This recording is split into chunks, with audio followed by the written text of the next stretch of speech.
Bonjour. Aujourd'hui, nous aborderons le phénomène de l'anxiété. Plusieurs personnes se disent « Ah, moi je suis anxieuse de toute ma vie, j'ai été anxieuse.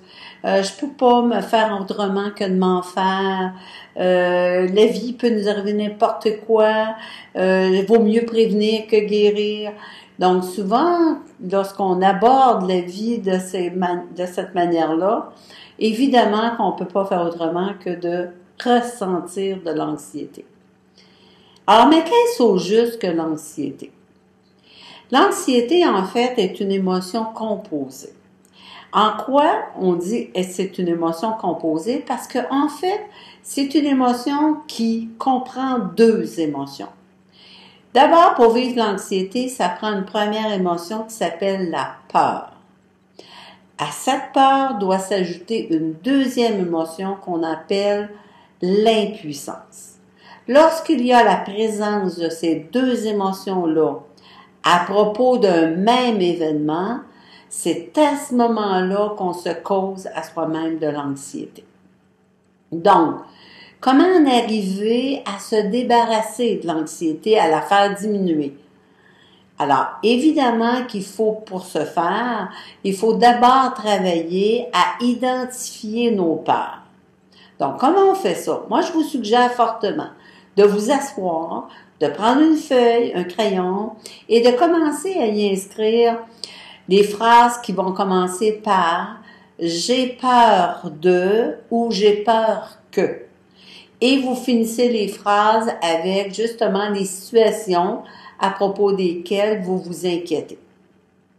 Une fois que vous aurez listé chacune de ces peurs, par la suite, je vous invite à vous asseoir, à regarder à nouveau chacune de ces peurs, parce qu'en fait, au bout de « j'ai peur de » ou « j'ai peur que », c'est l'identification d'un danger qu'on met là. Exemple, j'inscris « j'ai peur que mon chum me laisse ». Voyez-vous? Le « mon chum me laisse », c'est le danger que je vois. Donc, quand on perçoit un danger, évidemment, ça cause l'émotion de peur.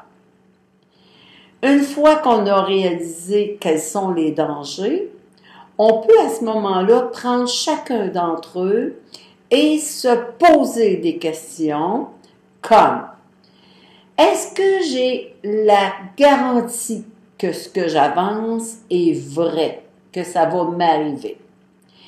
Et si ça m'arrive, si je perds mon chum, est-ce que c'est vrai que c'est dangereux? » Ah oui, vite, vite, les gens vont me dire, bien sûr c'est dangereux de perdre son chum quand on est en amour.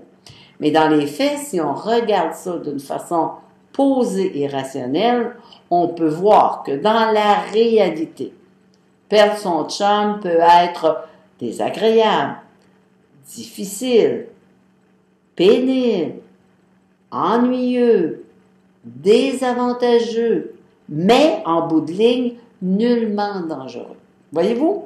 Donc, du moment où on réalise qu'une situation qu'on croyait être un danger, que dans les faits, on constate que c'est ennuyeux, difficile ou pénible, mais nullement dangereux, automatiquement, ça fait disparaître la peur.